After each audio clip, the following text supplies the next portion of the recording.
Minot City Council to order for today, Monday, November 18th, 2019. Would remind the audience and council members and staff, if we do have electronic devices, to put them onto mute or onto vibrate so that we can keep the distractions to a minimum. Roll call, please. Janser. Here. Olson. Here. Pittner. Here. Padragula. Here. Straight. Here. Wolski. Here. Sitma. Here. Number 2 is Pledge of Allegiance. I pledge allegiance to the flag of the United States of America and to the republic for which it stands, one nation, under God, indivisible, with liberty and justice for all.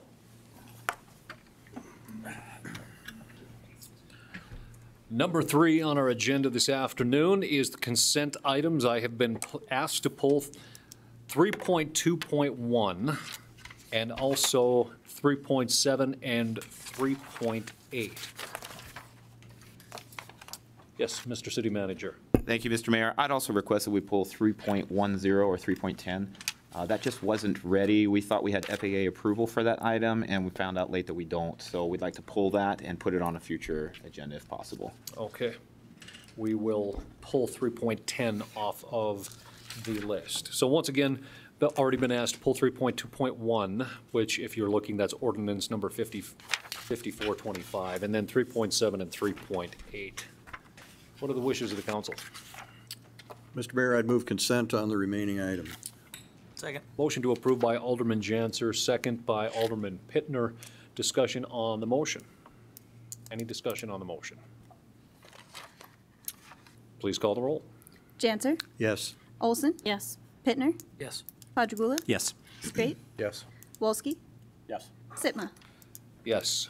Motion is approved. That takes us to 3.2.1. This is the ordinance number 5425, the rezoning of the Blaisdell Bird Addition lots 23 and 24, block 13 from C1 to R2. This is again on second reading. Move approval. Motion to approve by Alderman Olson. Second. Second by Alderman Pittner. Discussion. Alderman Wolski. Mayor Sitma, I was opposed to this 2 weeks ago, and I just wanted to pull it so I could remain consistent. Any further discussion? Alderman Padragula. Yes, I wanted to apologize for the tone of my remarks last time when we talked about this. I've, in retrospect, and even at the time, I feel I was overly critical of the applicant who wanted the rezoning. The newspaper very nicely and tactfully described me as chiding the applicant, and I think that was a very tactful description. I don't think I should have been so critical. I do remain concerned that, and wish very much, and I should have phrased it more positively, I wish that the applicant had spent more time and energy trying to get the acquiescence, the consent of the neighbors, and I would hope they would work harder in the future when this thing comes up. So I wish I had stated that in a more positive fashion instead of being critical of them. There are times to be critical, and I don't think this was one of them, so I'm sorry for that. The other thing I wanted to mention was that not only is it important to obtain the cooperation and agreement to the extent possible of homeowners in these kinds of situations when we're moving in a treatment facility or something unusual into a residential neighborhood, but I think it's also important to maintain that. Things tend to go awry, and I think if you're having that kind of facility in a residential neighborhood, you have to kind of keep close tabs to make sure that people are well behaved and appropriately behaved, and that the needs of the neighbors are taken into consideration. So it's an ongoing effort, and again, I apologize for being too critical of them. Any further discussion? Seeing none, please call the roll. Olson. Yes. Pittner. Yes. Padragula. Yes. Straight. Yes. Wolski. No. Sitma. Yes. Janser. Yes. Motion is approved. That takes us to 3.7, the budget amendment, 3rd Street Southeast and Burdick Expressway crosswalk improvements. At the November 4th, 2019 City Council meeting, the council voted in favor of awarding the bid for the 3rd Street Southeast and Burdick Expressway crosswalk improvement project. A budget amendment is required to secure the additional funding needed for the project. A previous budget amendment was approved May of 2019 for $18,937. Ordinance 5386. This is the additional amount required to award the project. The recommendation to City Council is to amend the 19 annual budget to increase the equipment purchase expenditures for the 3rd Street Southeast and Burdick Expressway crosswalk improvement, which will be funded with the equipment purchases fund cash reserves. So moved. Second. Motion by Alderman Janser and second by Alderman Pittner. Alderman Wolski. Mayor Sitma, kind of a process question check here. Is this a circumstance where we delay awarding the official bid until after the budget amendment is complete? Or would we have already acted and awarded that budget, and now this budget amendment is essentially required to fund the previously awarded contract? Mr. City Manager. If that makes sense. It does make sense. Typically, we want to have the budget intact before we award the contract. I see Mr. Lakefield's coming, want to make sure that that's the case in this particular situation. Mr. Mayor, Alderman Wolski, that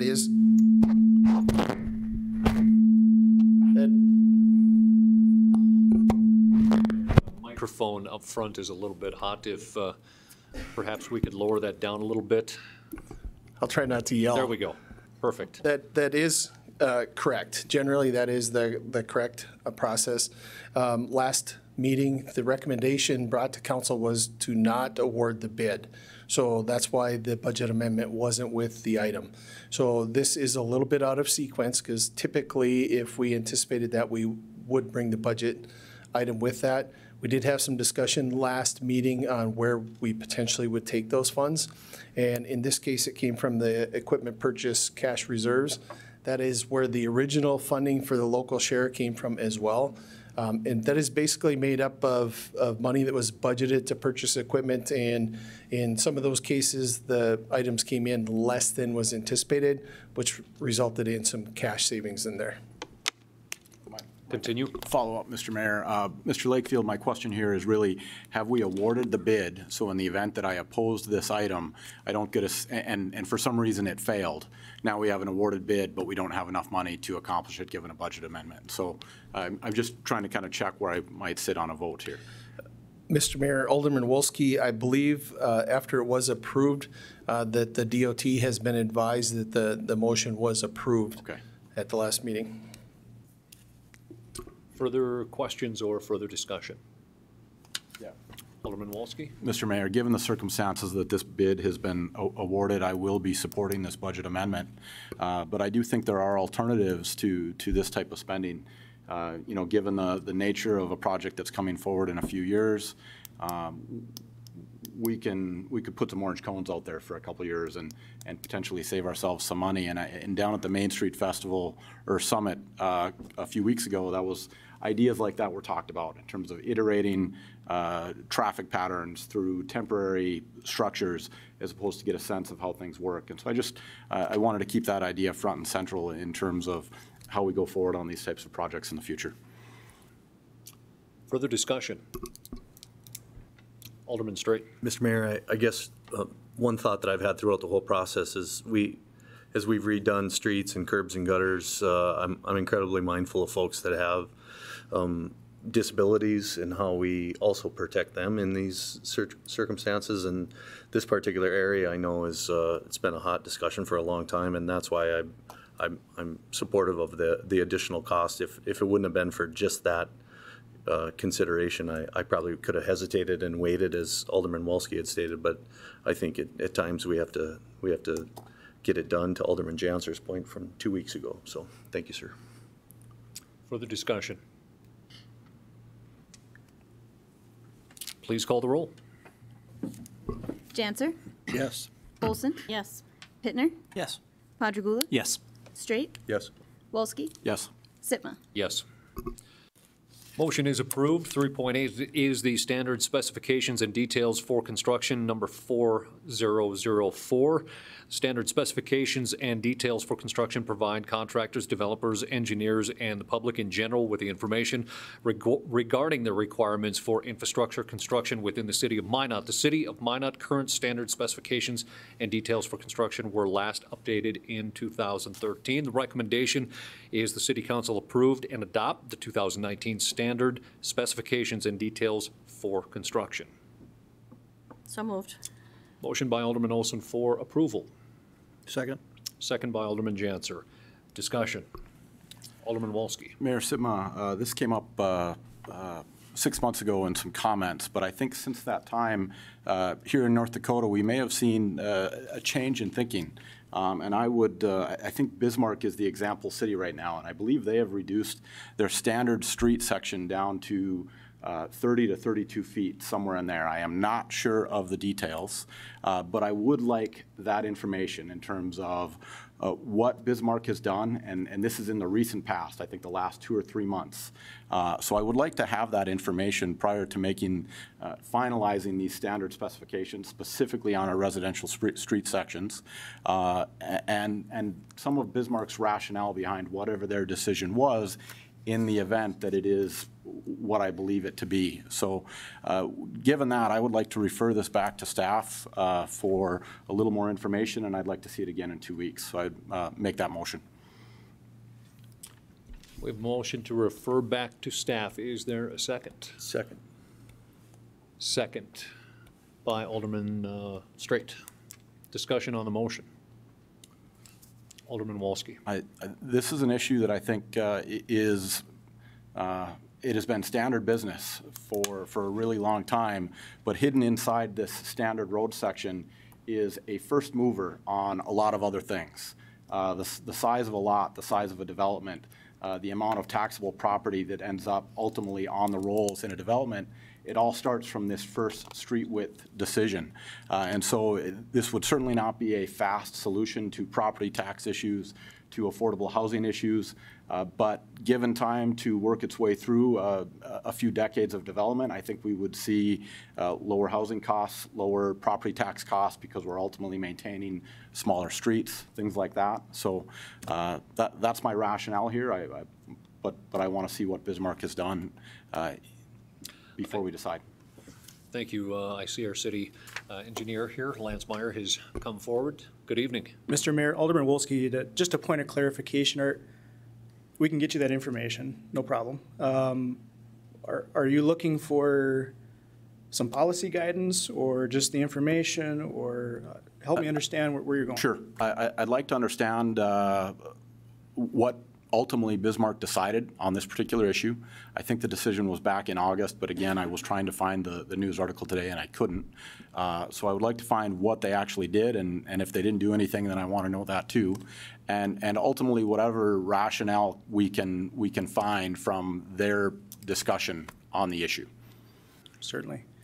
Mr. Mayor, Alderman Wolski and Council, just one thing maybe to keep in mind. So this specification covers everything we do, soup to nuts. And street width is, of course, a big component of that, because it does drive a lot of the subdivision design standards that we may have.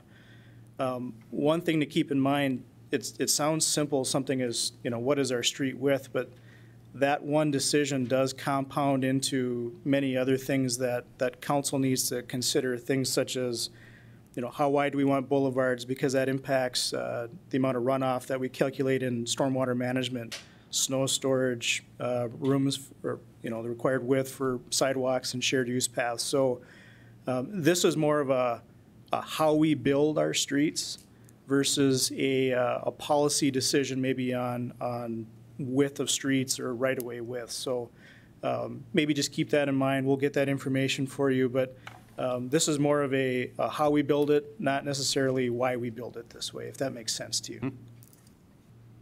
Alderman Janser. Lance, can you explain maybe where this, well, I guess a couple of questions. First of all, so we last adopted this in 2013. Have there been iterations of this between 2013 and now that we just ignored or didn't adopt? Mr. Mayor, Alderman Janser, and being you've been on the council for a while, and Alderman Padragulo will probably remember this too, we used to do this every year. And then in 2013, we just got so overburdened with everything else we had to deal with, we couldn't get back to it. Subsequently, in 2014, DOT did a specification rewrite. We heavily reference DOT standards for a lot of things, and so do all cities in North Dakota. That's kind of the starting point for your specifications. And so then it became not just a yearly rewrite or modification to a few things, it became a major reference reciting and revision. We just couldn't get to it. We've tried over the years, and updating a specification is something you can't work a little bit here and there. You have to have someone focus on it and really plow through it. We were finally able to do that, and that's why we're bringing it back in 2019 instead of yearly. Now that we've made those reference updates, it's fairly easy for us to go back and tweak one thing here or there that we have the boilerplate updated. Okay, and if I may, Mr. Mayor? Continue. And you kind of actually talked your way into kind of what my next question was, which was, obviously, we're not doing these things in a vacuum, and a lot of our construction, especially on main roads, is in conjunction with the state and with the feds. And so my question was, how does what we're putting in here, or if we opt to change it, tie in with what happens at the state level and the federal level as we're looking at doing projects or looking for funds from them to go forward? Certainly. Mr. Mayor, Alderman Janser, federal guidelines will come into play on federal aid projects. So like, for instance, next council meeting, we're coming with a bid recommendation for 31st Avenue. That project has to meet certain guidelines that the DOT adopts, and therefore we have to adopt. In our world in engineering, there are certain minimum specifications that we have to have as far as lane widths and that sort of thing, just for the safe movement of people and goods. Of course, our street section meets that now. Even if it's reduced to some point, it would probably still meet that in most cases. Maybe at intersections, we'd have to modify that. But yeah, there are some requirements that we have to follow just because of national guidelines and federal requirements. Okay, thank you. Alderman Pattagula. Yeah, Lance, if you're going to give us an update on what Bismarck did or didn't do, I guess I'd also like a quick survey of what the other cities do. I don't know that I want to necessarily ape what, or chimp, whatever the expression is, Bismarck does. And if you could give us a sense of what some relevant standards are. I don't want you to put too much effort into this, but just some idea of what the street width is like. I think Alderman Wolski raises a good point, and if we're going to be starting to look at that issue at a policy level, I'd like to have a little bit more than just what Bismarck does. I'd be particularly interested in federal standards and the state standards and what your professional organizations in the engineering and public works fields suggests. Again, I don't mean to be slavishly adherent to what they propose, but I think if there is a national consensus among engineers and traffic people, it'd be nice to know that too. We'll get you the information. Thank you. Further discussion? Any further questions for our city engineer? Thank you, Lance. You're welcome. Further discussion on the motion to send back to staff? If not, please call the roll. Wolski? Yes. Sitma? Yes. Janser? Yes. Olson? Yes. Pittner? Yes. Padragula? Yes. Straight? Yes. Motion is approved. That does take us through the end of the consent items. Number 4 is our action items. The 4.1 is the approved resolution adopting parking fees for parking at City of Minot, Renaissance, and Central parking facilities. In April 2018, the city took over the operations of both downtown parking ramps at the May 30th, 2018 Committee of the Whole meeting. There was discussion at that the rate would remain the same as they were prior to the city assuming the operations. However, these rates were not formalized. Recommendation is the approval of the attached resolution formalizing the rates charged at the Renaissance and Central parking facilities. So moved. Second. Motion by Alderman Janser and a second by Alderman Olson. I see our city finance director at the podium. Do you have something prior to any questions? Mr. Mayor, I did receive an email this afternoon asking that I give a brief update on the operations of the parking ramp, so I'm just trying to be a little proactive here. Sure. But I certainly would entertain any questions in regards to the memo and the rates if we want to handle that first.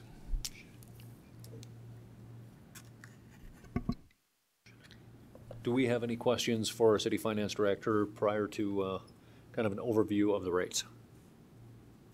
If not, please continue, Dave. Okay, I do have just Very brief update. Excuse me. Some of our revenue and expenses year-to-date for the parking ramps. We are trending slightly ahead of budget on the revenue side of things and under budget on the expense side of things, which is exactly the way we like to be in the finance world. So not huge numbers. It actually, when you look at the operations budget, with just the operations portion of the budget for the parking ramps, we're actually profitable to a small degree.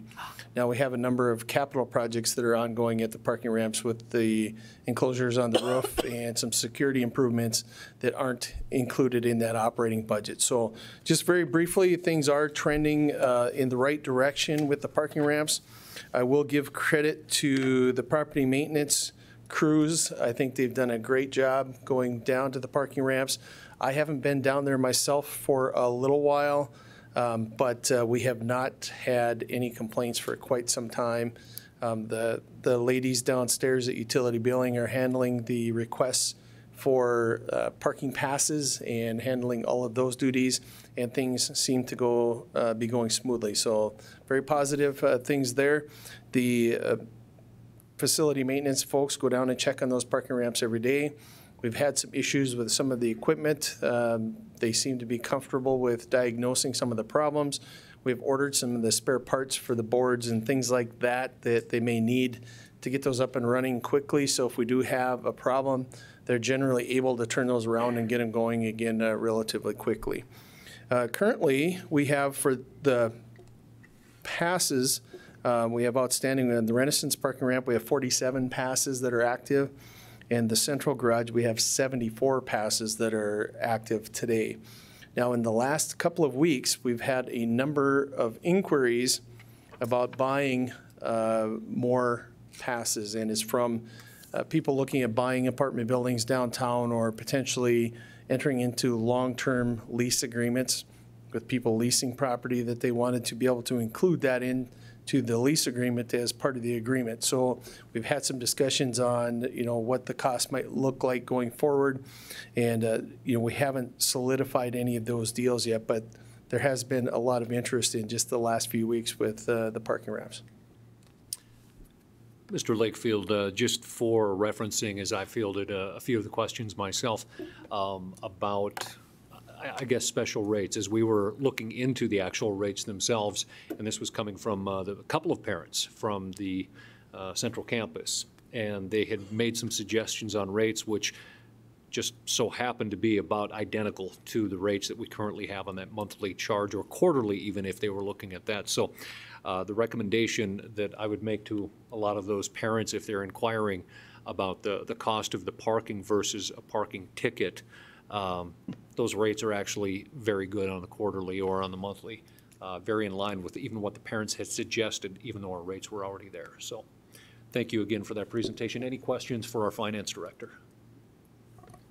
Alderman Wolski. Not a question, but a comment on this issue. I had exchanged a couple emails with Mr. Lakefield today talking about some slight changes to the hourly rates. In particular, I had been wanting to see us in hours 9 and 10, keep that at a $6 rate and have the 24-hour rate extended after that. But in hearing about some of the challenges that would come with making those changes, including re-signing and retooling all our electronics and everything else like that, I think I'm going to add that as a suggestion to the next point in the future when we take that up. My thinking had been that sometimes an 8-hour work shift extends a little beyond 8 hours, and then all of a sudden you've been there for an extra 15 minutes and your price goes up by $3. But on the whole, this isn't a factor that that's going to change my position on this. I also wanted to alert the council to an idea and some intentions I have regarding another parking lot in downtown, which is a lot presently occupied by a lease through the Parking Authority with a lease with SRT. It's at the corner of First and First Southeast. As that particular part of downtown develops further, we've got some businesses that are moving into some buildings that are being redeveloped. I think we're going to see some added pressure in that part of town for parking.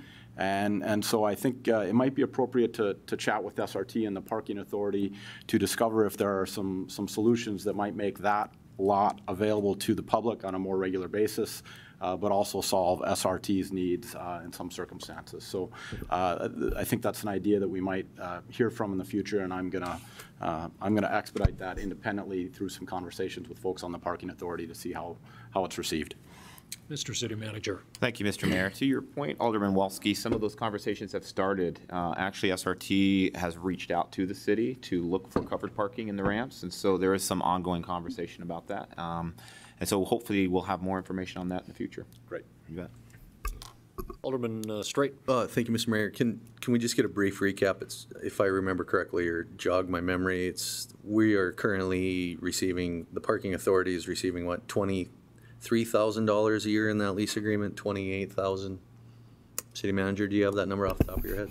Mr. Mayor, Alderman Straight, I don't have the number off the top of my head. I'm sorry. We can grab that for you and send it out an email. Like, Yeah, point being is Mr. Walsky's point that businesses, we've done a great job, I think, of the struggle that is the parking garage. We spent a lot more money than any of us anticipated, and I think it might be a good gesture to have the conversation that, you know, residents and businesses we could use the parking down there, and it could be a nice way for the city to help promote downtown yet again. So thank you. Further discussion? Any further discussion? Please call the roll. Janser, Yes. Olson, Yes. Pittner, Yes. Padragula, Yes. Straight, Yes. Wolski, Yes. Sitma. Yes. Motion is approved. 4.2 on our agenda is the developers agreement, the Family Recreation Addition 4441. The Minot Park District acquired approximately 240 acres known as the Family Recreation Addition for a future golf course and day use park. The developers agreement details the expectations and responsibility parties relating to the development of the Family Recreation Addition. The recommendation is the City Council approve the Family Recreation Addition Developers Agreement with the Minot Park District and authorize the mayor to sign. So moved. Second. Motion by, I didn't catch the first, Alderman Walsky, second by Alderman Straight. Discussion. Alderman Walsky. Alderman Sitma, I plan on supporting this. I just want to bring up that as a part of this development agreement, we have a requirement that the Park District build a road to our standard residential section. So here we have in this item an example of where our residential section is going to be influencing future development in the area, as well as costs to the taxpayers through the cost of having to build a particular width of road. So I just thought it was a timely topic and worth pointing out given the previous topic. Alderman Straight. Mr. Mayor, just for public notice, tomorrow night is the Park District meeting at 6:30. If folks want to go and hear about some capital campaign projects or capital improvement projects the Park District is discussing, I'm sure they'd love some more folks in attendance. Further discussion on the motion. Please call the roll. Wolski, Yes. Sitma, Yes. Janser, Yes. Olson, Yes. Pittner, Yes. Padragula, Yes. Straight. Yes. Motion is approved. 4.3 on our agenda is the ordinance number 5427, amend the City of Minot Code of Ordinances, Section 5-8 on second reading. It is recommended the City Council place and pass ordinance 5427 on second reading, amending Chapter 5 of the Code of Ordinances relating to alcoholic beverages. This would be the reference to the Thanksgiving Day liquor sales. So move. Second. Motion by Alderman Straight and second by Alderman Pittner. Discussion on the motion. Alderman Walsky. Mayor Sitma, I'd like to offer an amendment to the motion. I move that we amend the motion to modify the closing times from 1 a.m. to 2 a.m. in Section 5-8A as provided in a revised document that's being passed out right now. We have a motion to amend. I'll second it so we can talk about it. Second by Alderman Padragula. Discussion on the motion to amend. Alderman Walsky. Mayor Sitma, this is one of those areas where I would rather not see the Minot any more restrictive of commerce than the state of North Dakota. So I simply want to put us in line with the state, and I think that what is becoming a more common closing time in the larger cities in North Dakota.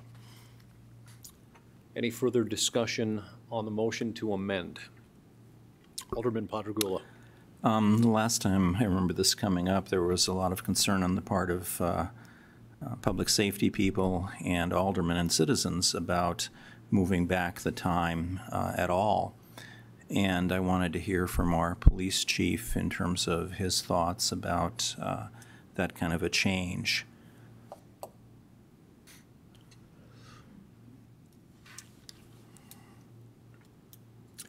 Good evening, Chief Olson.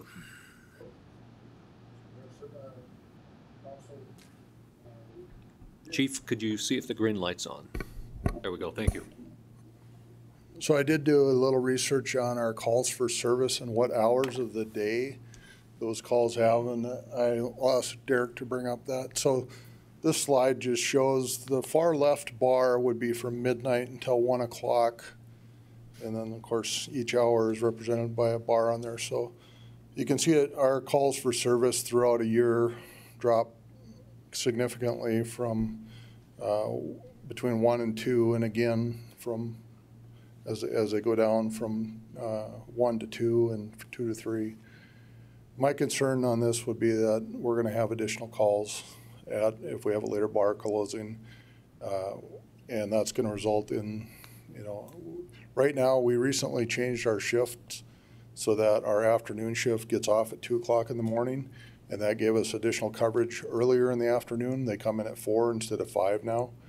And we have high call volumes in the evening hours, or starting in early afternoon, and that was to give better coverage there. I guess my concern is that we may end up shifting some of those hours back later again, depending on what the effect was. Let's see if I can advance. Okay, so these next slides, this one shows the coverage of day shifts. So they start at 8 o'clock in the morning, and they work until 5, or actually they work till 6. And then the green bars on here would represent our current hours for our afternoon shift, so they're getting off at 2 o'clock in the morning right now. And this is our night shift hours. They come in at 10 and they work until 8. And there's double shifts during the yellow part here, the overlapping section. So we would, more than likely, we'd have to monitor it and see if this change was put into effect. We may have to shift some of those hours later, which again would take away from some of the coverage earlier in the day. So that's our main concern, that there's going to be additional calls, and that people, if they have an additional hour to drink, are going to take advantage of that. We're going to have more issues with alcohol-related problems. So that's my main concern. These last 2 slides just show the individual calls of domestic disturbances and the hours that we see those calls. And then finally, disorderly conduct calls, which pretty much coincide with the overall calls for service. But that would be my concern. Obviously, we would adjust accordingly if the council chooses to make this change. Thank you, Chief. Questions for Mr. Olson? Alderman Pittner. Thank you, Mayor. Chief, just back to your first slide, that I think it was about 2,200. Is that over the course of the year? Yes. Is that all calls, including fire, medical response, or is that just alcohol-related calls, or? Mayor Sitma and Alderman Pittner, this is basically I went back a year to date, 1 year of total calls for service. So this represents all of our calls. Okay. Further questions for our chief? Oh. Alderman Padragula. One more question. One of the other things that came up years ago was the discrepancy in closing times between Minot and places like Burlington, and concern that people might stop here at 1 and then drive to take advantage of the extra hour, and that really would kind of increase the risk. Where we stand with that? Mayor Sitma and Alderman Padragula, I'm not sure what the ordinances are in Burlington and Surrey, but I did just check on their website an establishment in Burlington that closes at 1, and also one in Surrey that also had 1 o'clock closing listed. So I'm assuming that's when they're closing. I don't know if they're allowed to be open until 2 or not. Chief, have we had any opportunity to take a look at some of the other larger communities that have moved those back to 2 o'clock to see if they trend kind of in the direction on which a bar graph you said you were more concerned about? Mayor Sitma and Council, I checked the hours. It appears that Bismarck Mandan hours are closing at 1. Grand Forks and Fargo appear to be closing at 2. I did reach out a while back to talk to the other departments to see if they could give me any input on it, but I really didn't get any helpful feedback on that. Okay. Thank you, sir. Further questions for our chief? Thank you, sir. Considering that this topic was also brought forward by, I think, or at least had some discussion from a previous constituent, even though this isn't a public hearing, I did have a couple of business owners that came forward on both sides of the topic, and I would ask at this point, seeing as I do see a couple of business owners in the audience, this would be an opportunity to come forward, and if you have anything in favor or against or just otherwise to say.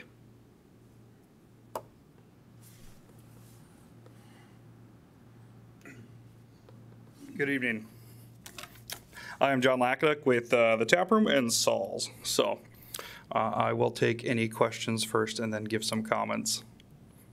Any questions for Mr. Lackadick?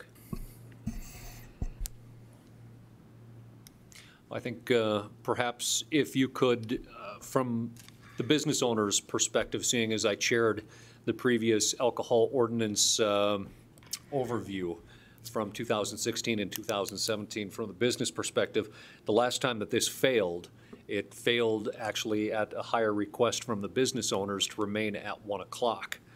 From your perspective, sir? I guess I've got a lot of requests in the last 3 years since that time from my customers in particular, wanting to know why we're not at 2 a.m. when they've been to other cities in North Dakota that close at 2.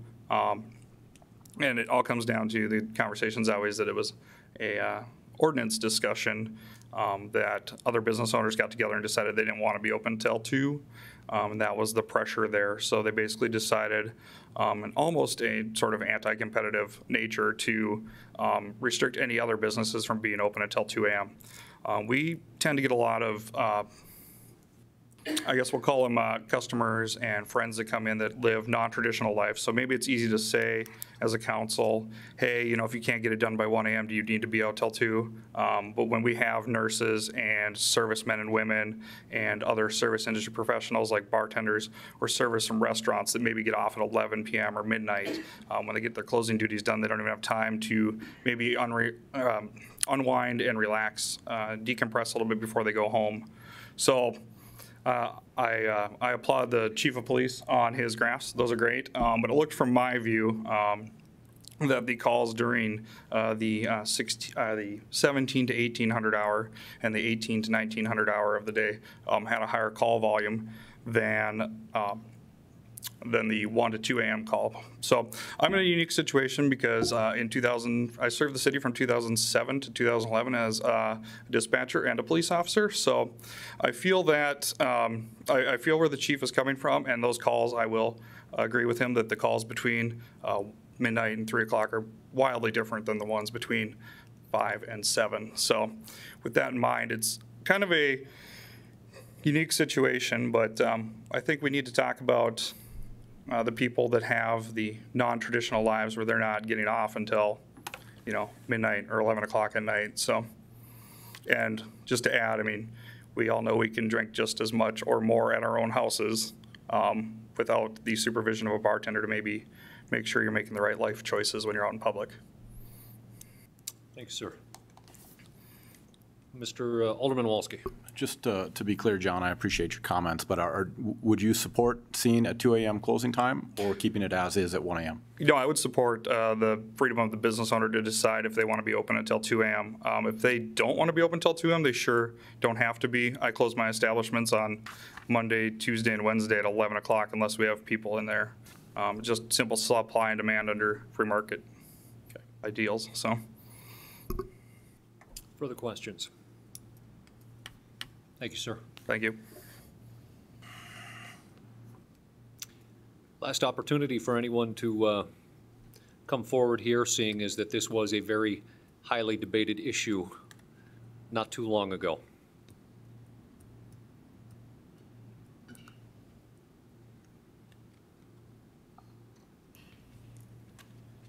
Name and record for, name and address for the record, please. Cindy Sessions, 800 Harmony Street Northwest.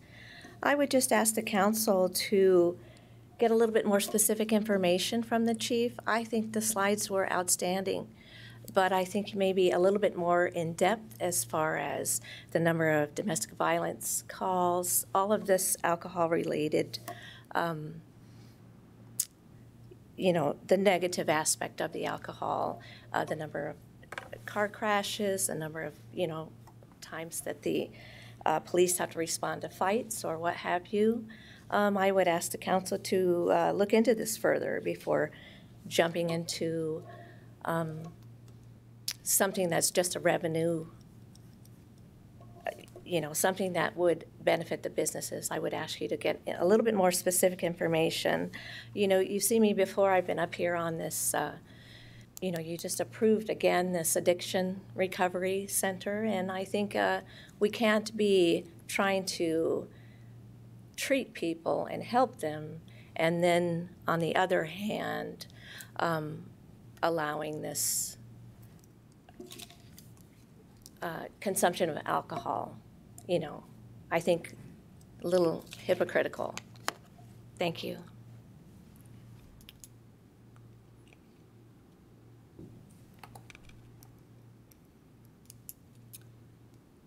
Name and address for the record, please. Sherry McLaughlin, 405 Homestead Road. I own the spot. I'm not from Minot, so I take a completely different view on the closing times in North Dakota and Minot in general.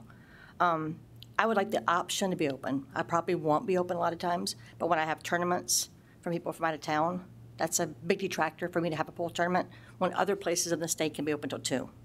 So it causes people to not come here and stay in hotel rooms. I understand the point of having more access to alcohol. Those kind of people can drink at home. So you're not stopping people necessarily from drinking, you're stopping them from drinking in my bar, which we cut people off or monitor where they're drinking because of dram shop rules and laws. So we tend to be more, you know, 90% of the times when the cops get called to my place, I've called them to stop something from happening. So I understand the concern for allowing people to drink longer, but from a business perspective, I don't understand allowing us not to do business or see what's best for our business in general. So I'm 100% agreeing on staying open till 2 a.m., having the option. Thank you. Any questions? Okay. Thank you.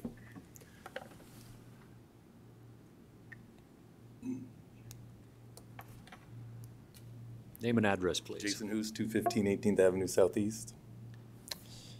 I agree owners should have options. With that being said, we're different than everybody else. We're on Broadway. We're a big bar. We're going to be that bar that's going to have to be open till 2 a.m. Maybe not have to be, but would be. So that adds 7 more hours to our lives, which are also non-traditional. Whatever happens, happens, but that's what changes our lives because of our location, where we are and what we do. So we would be that bar where people are driving to. That's still open till 2. Personally, don't want to, but if everybody else is going to do it, we'll do it, and we'll do it right. Any questions? Is it Mr. Lutz? Lutz? Hoos? Okay. Any questions? Appreciate it. Thank you.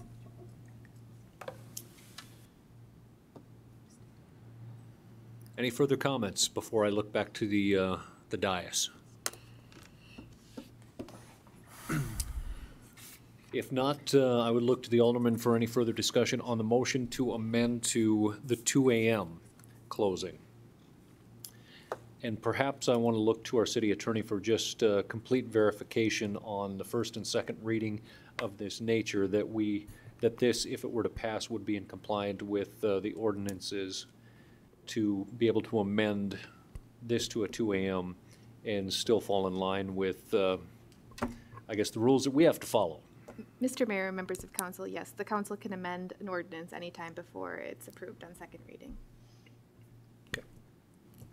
Further discussion. Alderman Pittner. Thank you, Mayor. I find myself being in support of this amendment and this motion. I think this is just an opportunity for us to get out of the way of businesses, let them make the decision. If Burlington or Surrey or surrounding communities find it a hindrance, I expect they'll do what's best for their communities to adapt. Even from when this was proposed some years ago and failed, we have become a safer community with the ride services, with the public transportation that we have. I think this is falling in line with maybe the rest of the state and allowing business owners to decide what's best for their business. Further discussion? Alderman Straight.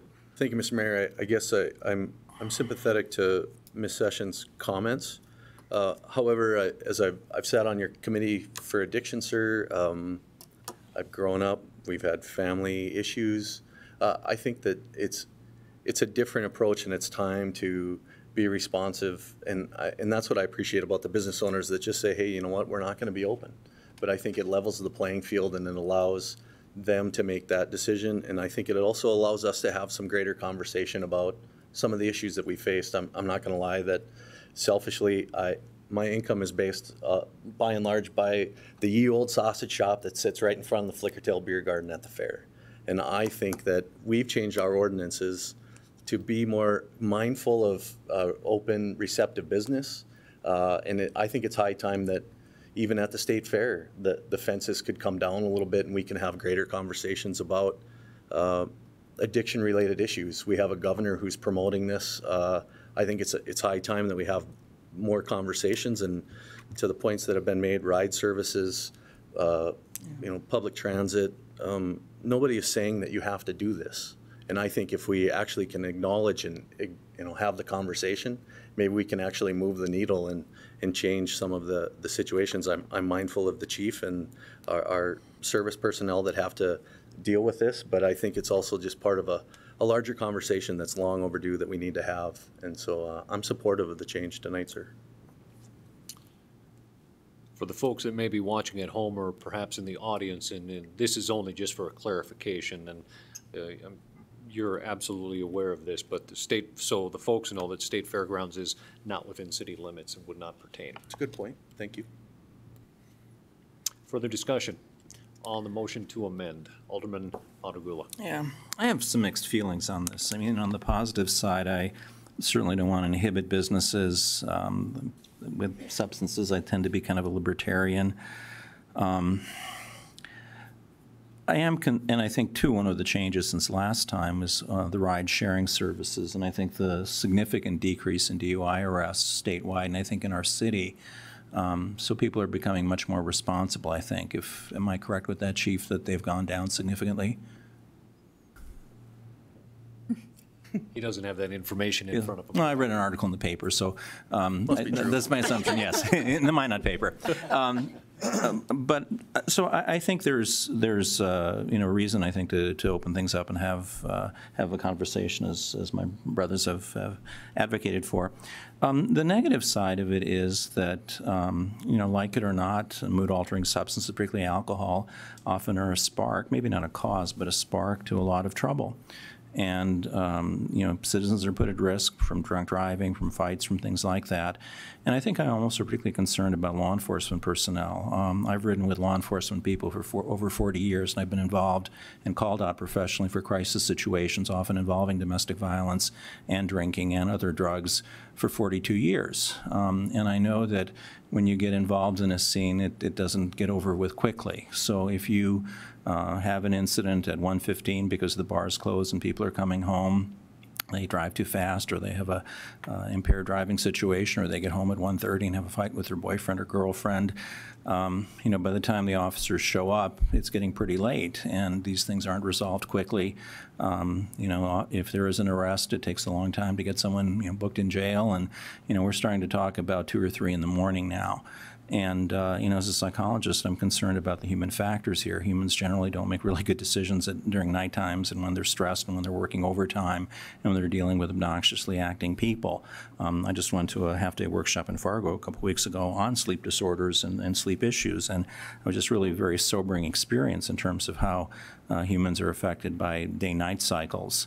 So I'm really concerned about that end of it, the public safety end of it, and just the impact. I'm really, on law enforcement, I'm really pleased that the chief is, willing to be very open and change back the shift schedules. But, if you say a 1 o'clock closing time, realistically, if there is something going on, it's probably going to be going on till 2:30 or 3. By the time you get things cleaned up, people, incarcerated, stuff like that. It's just not real pleasant work at that time of morning. So at this point, I still would be opposed to increasing the hours. If the neighboring communities have similar hours, I don't think we have the problem, people driving back and forth. I'm wondering too, for special events, if there are other alternatives like special event permits.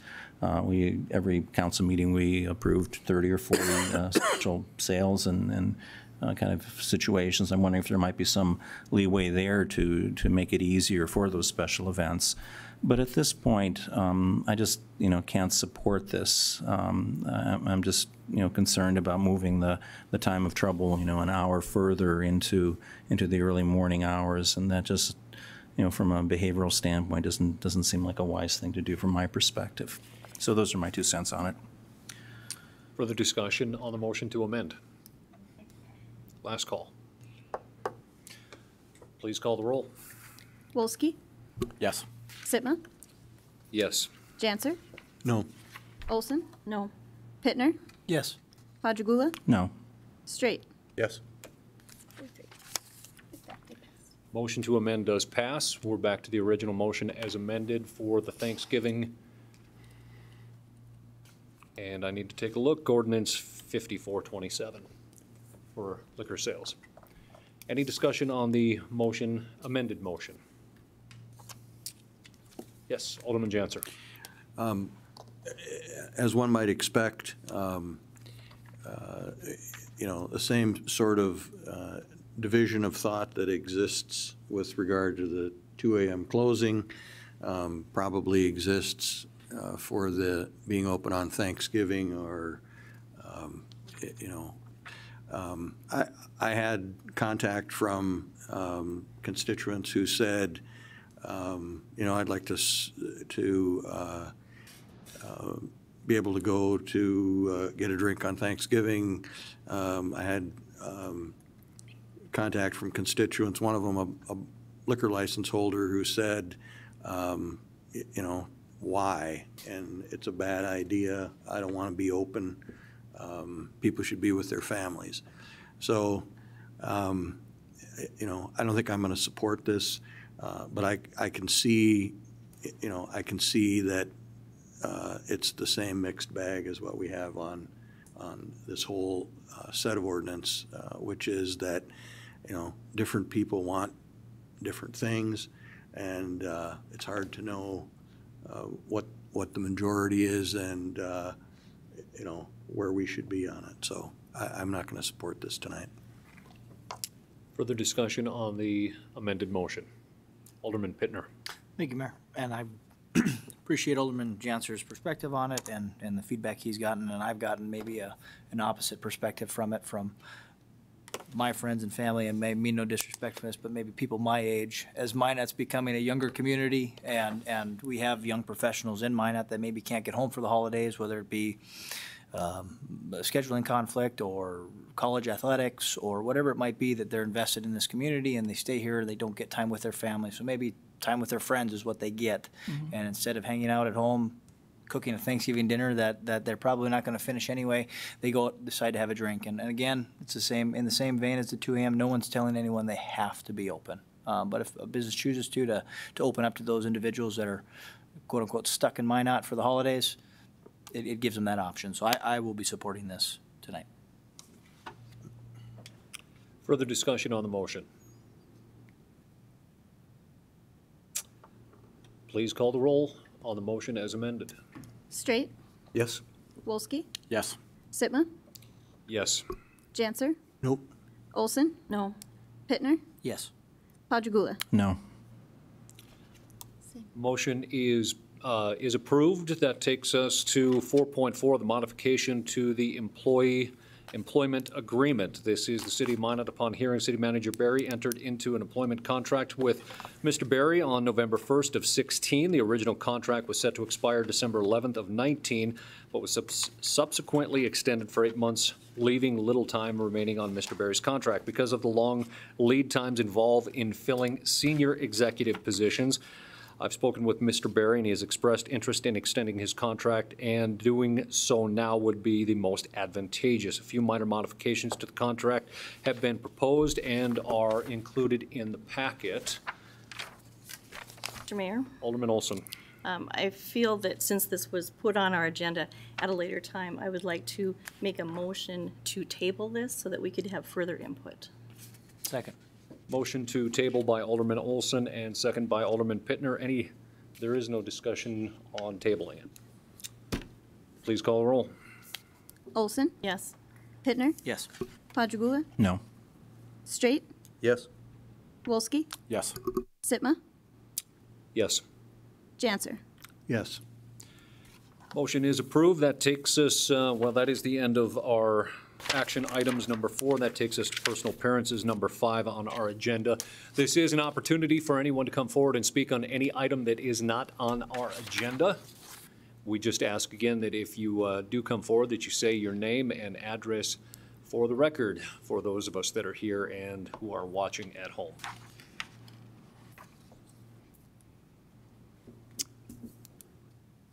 Seeing none, we'll move on to our miscellaneous and discussion items. This is the recruitment process and timeline for the police chief position. With the impending retirement of Police Chief Jason Olson on January 31st of 2020, I see him smiling back there, the Human Resource Department has initiated the recruitment process to filling the position. The post for his position was opened November 6th of 19 and will close November 27th of 2019, with a tentative final interview scheduled for December 9th or on the 10th. The final interviews for the position will begin in a panel in format, with panel consisting of 4 to 5 individuals composed of council members and the city department leadership. The final interview of the top candidate or candidates will be conducted by the mayor and the city manager. City leadership and the Human Resource Department's intent is to announce the replacement for Chief Olson by mid to late December. This is an informational item, and Mr. City Manager or any other folks, do you have anything for any further information on this? Thank you, Mr. Mayor. I just wanted to make sure the council was aware of the process we were following, that we're in that process, and this is very, very similar to the process we used for the Community Development Director position, and we're hopeful that we'll be able to fill this position more quickly than that one. But I want to give you an opportunity to just be aware, and also to make aware of the community and anyone else, particularly those who might be interested in the position, to apply, since we're in that open period right now. If you have any concerns, we'd certainly love to hear those now before the position closes and we move forward with the rest of the process. Thank you, Mr. Berry. And certainly we will get to this, but one more time, Chief, we do appreciate your many years of service, and we hope we find a worthy candidate to follow in your footsteps. Thank you, sir. That takes us to our department reports. Number 7, the community development. Mr. Brian Billingsley, first time to the podium, and I believe he has a report for us this evening. Good evening.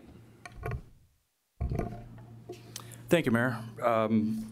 Last month at the Main Street Summit, we listened to a presentation that lasted 1 hour and had 773 slides, so I'm pleased to report that I will not be breaking that record this evening. And we appreciate that, sir. Thank you. Yes. All right. So the Community Development Department is a new department in the city. 2 departments from engineering were transferred into this department. The Planning Department, which has 3 full-time employees and 1 part-time employee. The Inspections Department, which has 10 full-time employees. And the Economic Development Department, which has 1 full-time employee. I'll talk about that a little bit later. That is a new department for the city. One of my first tasks as taking over as the director was to put together a mission statement for the department.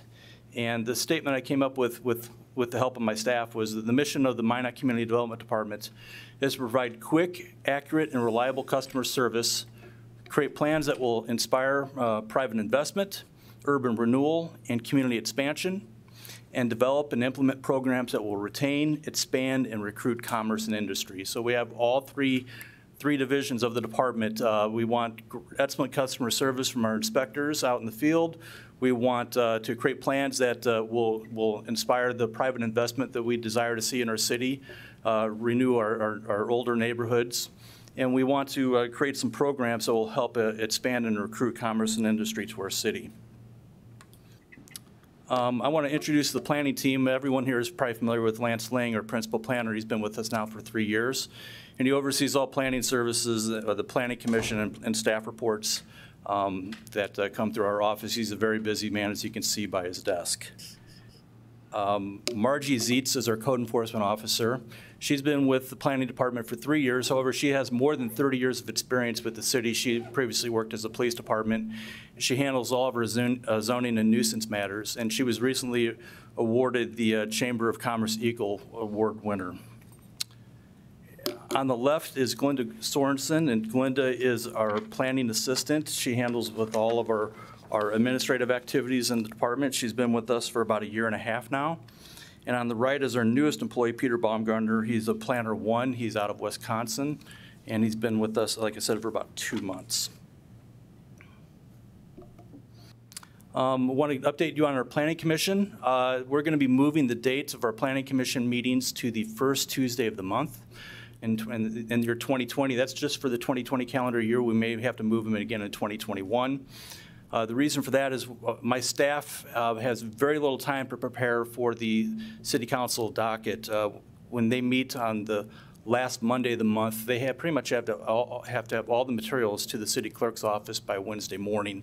Just not enough time for them to write minutes, ordinances, resolutions, et cetera. It's a lot of work for them to do in a short period of time, so this will help give them a few extra days to accomplish those tasks.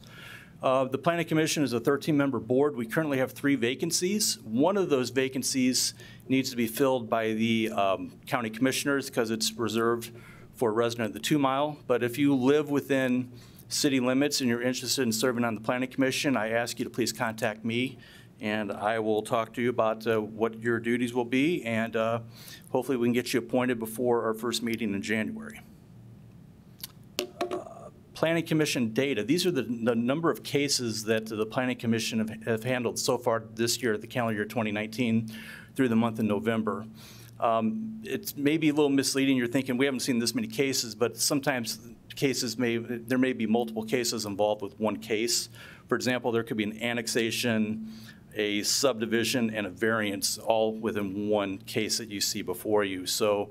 But we've had 4 annexations so far this year. We've had 12 conditional use permits, 6 future land use map amendments, 3 PUDs, 23 subdivision plats, 6 variances, 21 zone changes, and 2 zoning ordinance text amendments.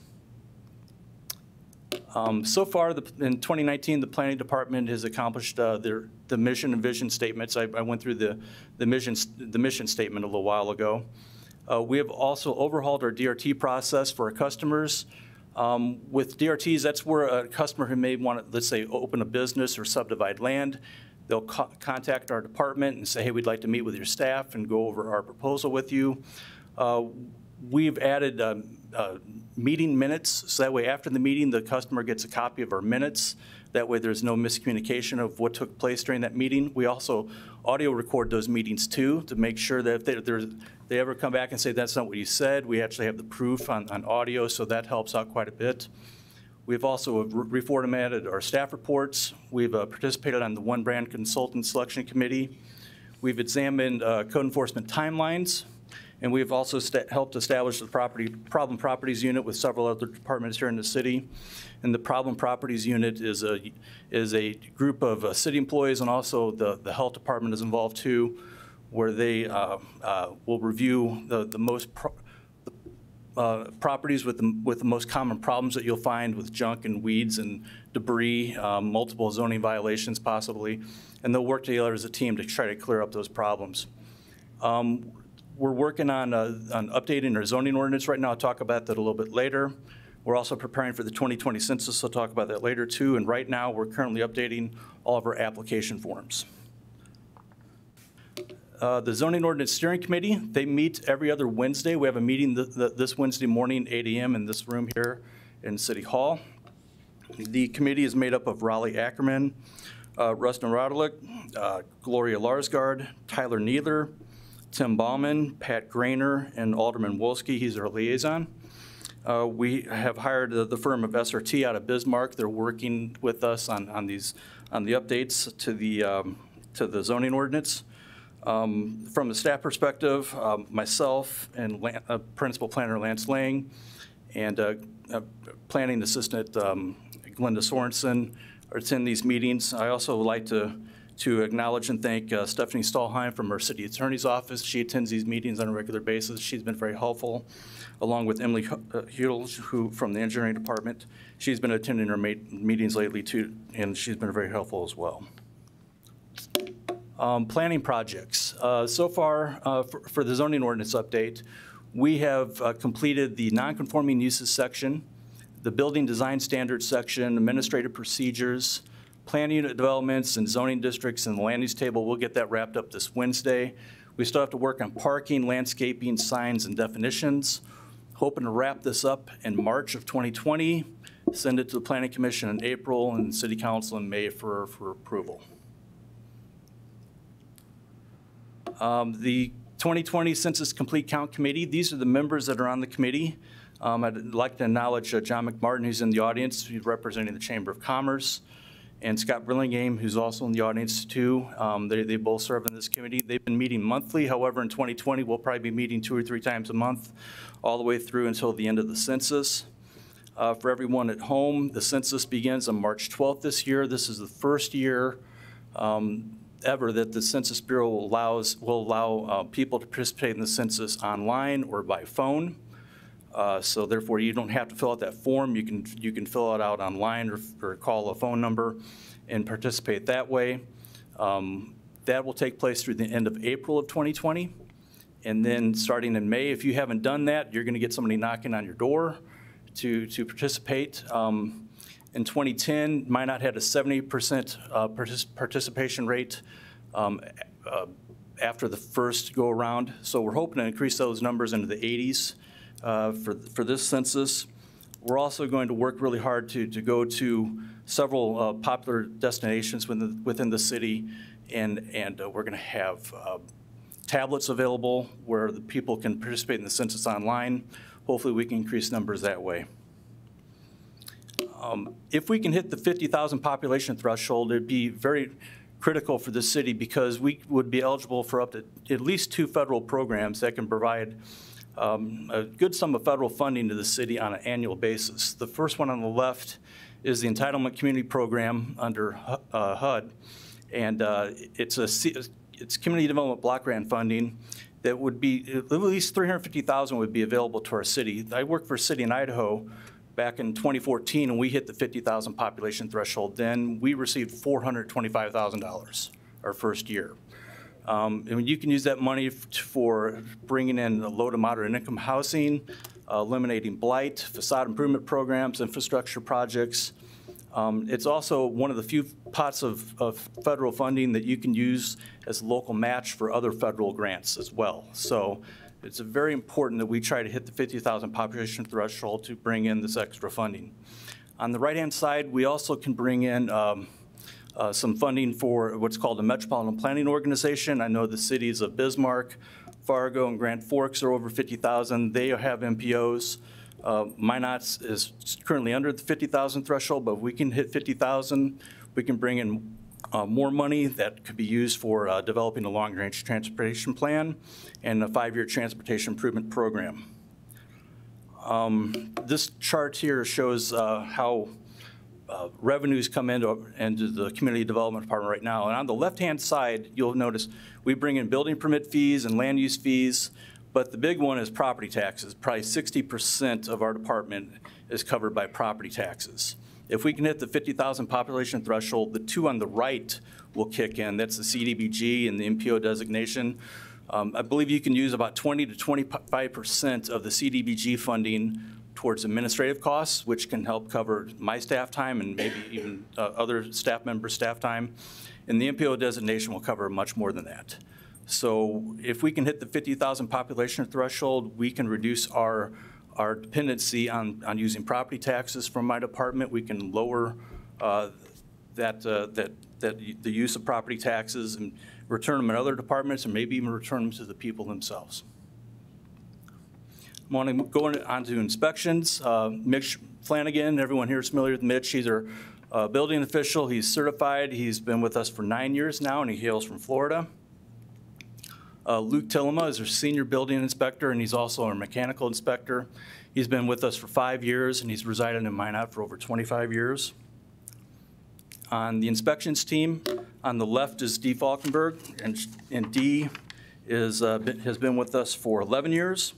And she's served 20 years in the Air Force, and that's why she's been in Minot for all that long. I think she's originally from Indiana. On the right-hand side is Lori Sickler. She's also administrative clerk, and she's been with us now for 8 years. Michelle Kimball's been with us for 7 years. She's a permit technician, and she's training to become a residential plan reviewer. And on the left, I have Rick Walker. He's a commercial building inspector. He's been with us for 6 years. He's lived in Minot for over 35 years. And on the right is Mike Murphy. He's a residential inspector. He's been with us now for 6 years. He's a lifelong resident of North Dakota. Our electrical inspectors are Todd Mickelson on the left. He's been with us for 5 years. He's a lifelong resident of Minot. On the right-hand side is John French. He's been with us for 5 years also. He's lived here for 6 years. He's originally from Minnesota. And our last inspector is Gage DeGroot. He's a plumbing inspector. He's been with us now for only a year and a half. He is a lifelong resident of Minot.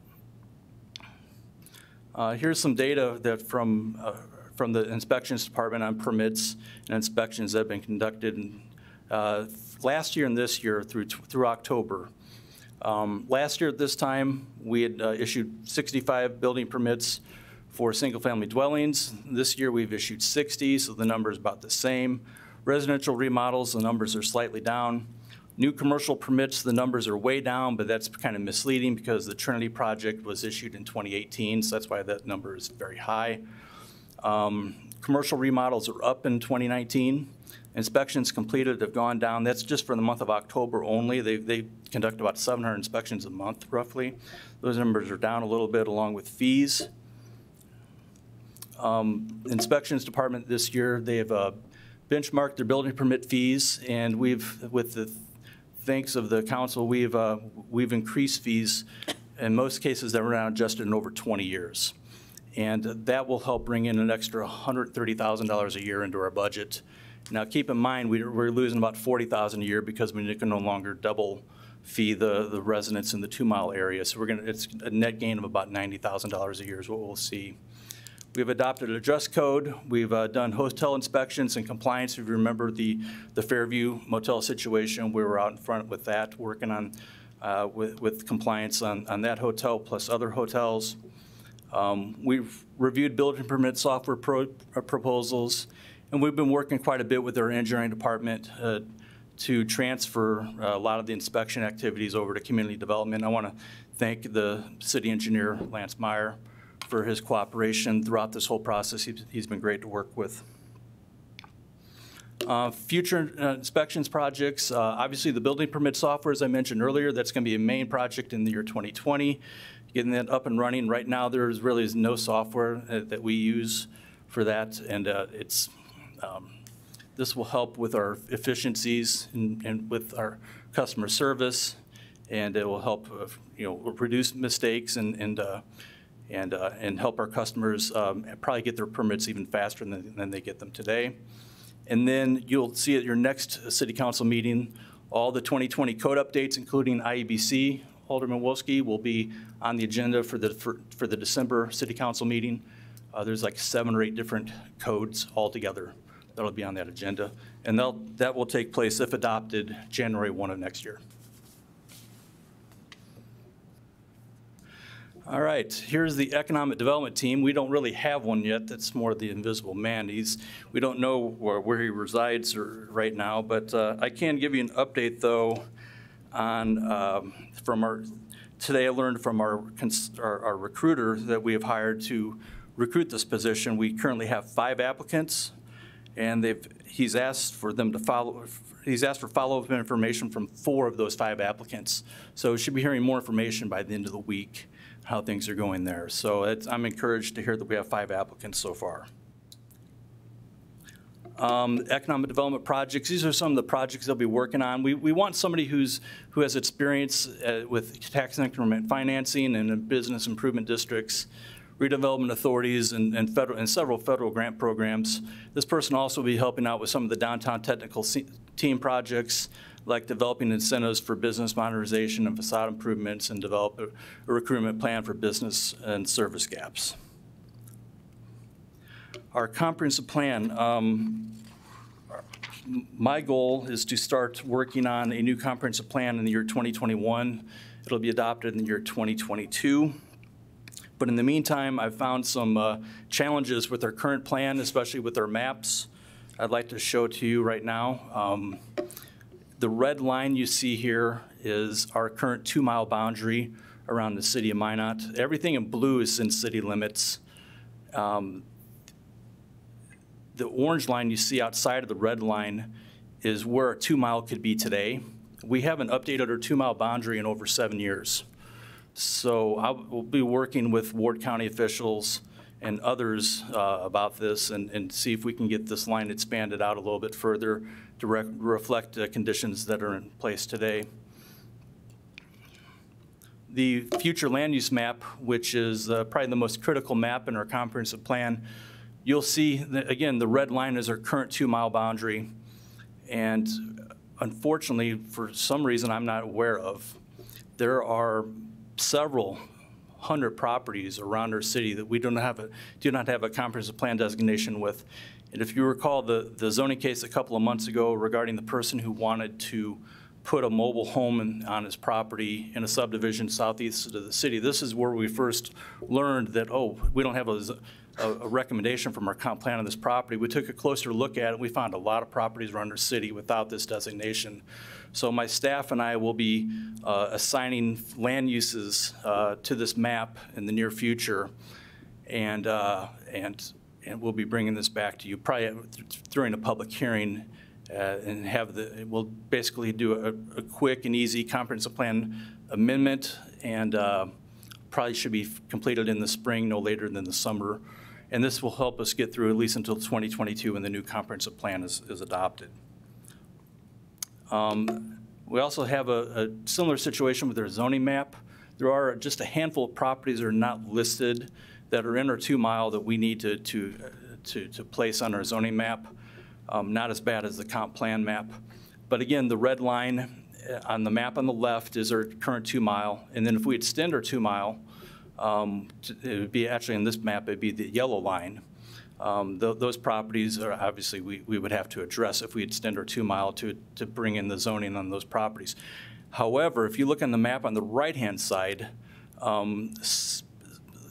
several of these properties that are outside of our 2-mile right now, but could be brought into our 2-mile, are under the jurisdiction of not just Ward County, but also on the lower left-hand side, the southwest side of the city, is Afton Township controls the zoning on those properties. On the north and northwest sides of the city, Eureka Township controls zoning.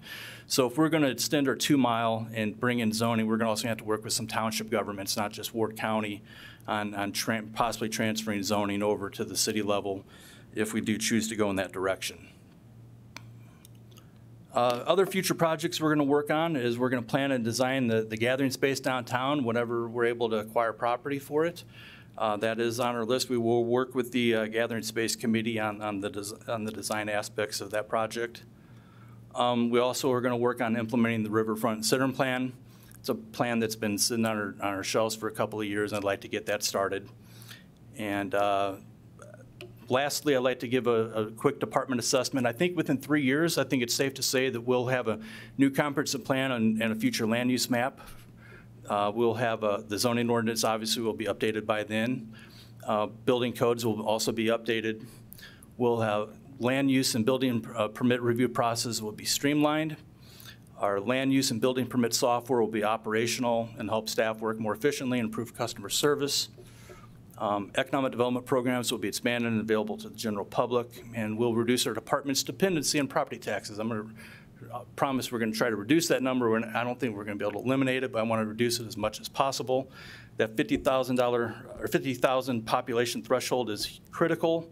We need to, if we can hit that mark, that will help tremendously. We'll continue to benchmark and analyze all of our fees in both planning and inspections. So with that, that is my presentation. I stand available for your questions. Thank you, Mr. Billingsley. Any questions? Brian, Alderman Straight. Thank you, Mr. Mayor. Mr. Billingsley, I'm just curious, in your previous life, since I moved back home, with this 13-member planning council commission that we have, is that a typical number for a community of our size? I'm just curious of your experience. I know that we've had vacancy issues in filling it, and it's, you know, we're always grateful for those folks that give so much time, but I'm just curious what your perspective has been on that. Mayor Sitma, Alderman Straight, great question. In my previous job, we had anywhere from 5 to 7. Job before that, we had 7 as well. So it's not uncommon to see numbers up to 13, but typically the numbers are a little bit smaller than that. Thanks. Continue. Thank you, Mr. Mayor. And Brian, I just want to commend you. I like the staff pictures. I had no idea that Mitch was from Florida, and I like using it as a recruitment tool. And so many people watch these videos and call us, and so I commend you on doing that, because I think it's also nice to recognize the staff. So it kind of lays that gauntlet back down for future presentations, because I know there's that staff challenge out there for innovation, and I think you've outdone them tonight on that level. So I thank you, sir. Thank you. Alderman Patagula. I wanted to thank you for your concise and really fairly detailed look at what's going on in the planning department. I think the reports lately have been very good, and yours is a very good one. I want to publicly commend you on that. I'm particularly pleased that you're looking at, and the department is looking at, kind of future challenges and trying to catch up on things that have been neglected for a variety of reasons over the years in a positive, kind of proactive fashion. And I see us as a city administration moving in a much more proactive fashion, which I think is how we should be doing it. So I'm glad to get the update on what the challenges are and what the issues are and what the plans to make things better. And this gives me certainly a much better perspective on what's going on in that part of city staff and city operations. So I really appreciate it. Thank you. Alderman Wolski. Mayor Sitma, thanks. Mr. Billingsley, I appreciate the presentation. I've greatly appreciated getting to know you over the last few months on our work with the Planning and Zoning Steering Committee, and there's so much of the planning department that I think is critical towards attitudes toward the city and the community, and the business-friendly conversations that always seem to come out, and are we a business-friendly community? And a lot of that really starts in this department, and I think we're making great progress on a number of those things. Like Alderman Straight, it got my attention immediately that we have a 13-member planning commission, and we have 3 vacant positions. I think that's probably a question for we, the council, and the planning commission in terms of, is this something that should be reviewed? I would call attention to, yet again, another keynote at the Main Street Summit, where we had a speaker talk about the leadership burden in particular that exists in North Dakota with the large number of nonprofits and government entities and things like that.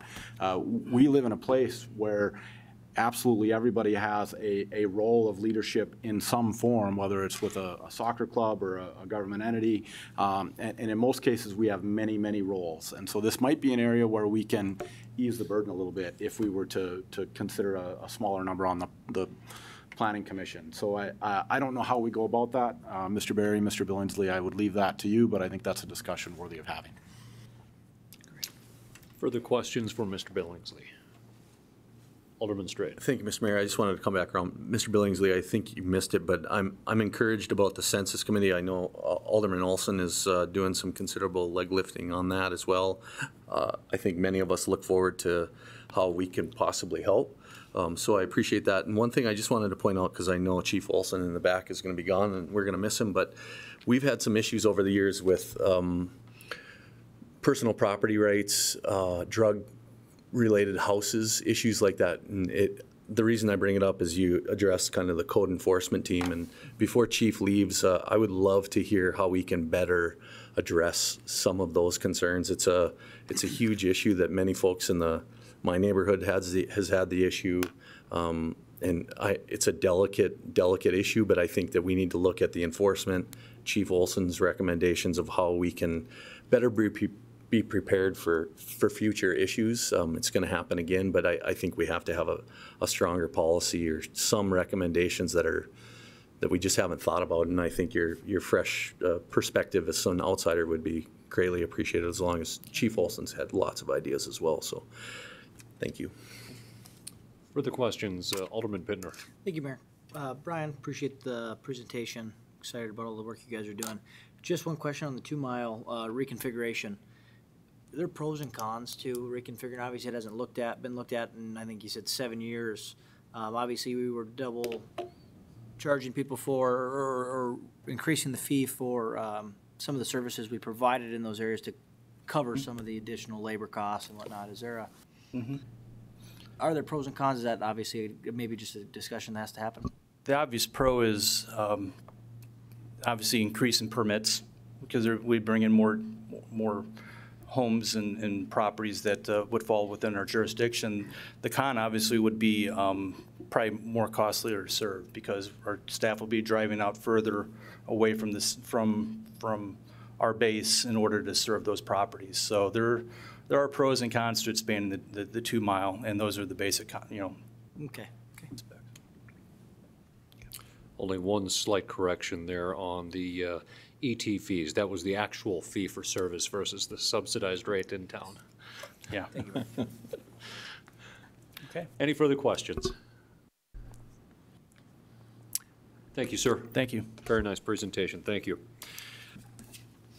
That takes us to our liaison reports, number 8. And actually, let's start with Alderman Wolski, and we'll work around the dais.